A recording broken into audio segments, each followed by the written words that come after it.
വേണ്ട ഇൻഗ്രീഡിയൻസ് ചേർത്തിട്ട് നമ്മൾ സാധാരണ വീട്ടിൽ ഉണ്ടാക്കിയെടുക്കണ ആലു ടിക്കിയാണ്. നിങ്ങളെല്ലാവരും ട്രൈ ചെയ്യണം. ഇത് വളരെ സോഫ്റ്റ് ആയതുകൊണ്ട് പൊട്ടാതിരിക്കാൻ നോക്കണം. നമുക്ക് മറിച്ചിട്ട് നോക്കാം.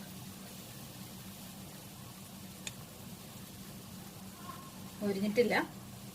കുറച്ച് മുരിഞ്ഞ് ഒരു ഗോൾഡൻ ബ്രൗൺ ആവണം. അത് കുറച്ചൊരു തീ കൂട്ടി വെക്കണം.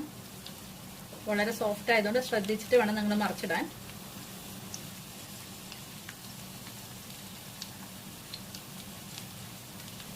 ഷാലോ ഫ്രൈ ആണ് വേണ്ടു, അതേ ഡീപ് ഫ്രൈ വേണ്ട ആവശ്യമില്ല ഇതിന്. ഓൾറെഡി ഇതിൽ ആലു എല്ലാം വെന്ത് കഴിഞ്ഞതാണല്ലോ. ഒന്ന് ക്രിസ്പാക്കി എടുക്കേ വേണ്ടു. ഇത് ചട്നിയുടെ കൂടെ ഇവിടെയൊക്കെ മല്ലിയിലയുടെ ചട്നി ചമ്മന്തിയില്ലേ ഉണ്ടാക്കിയിട്ട് അതിൻ്റെ കൂടെ കഴിക്കുക. കുട്ടികൾക്ക് സോസിൻ്റെ കൂടെ ഇഷ്ടമായിരിക്കും. ഇവിടെ കിടന്ന് ഒരു 5 മിനിറ്റ്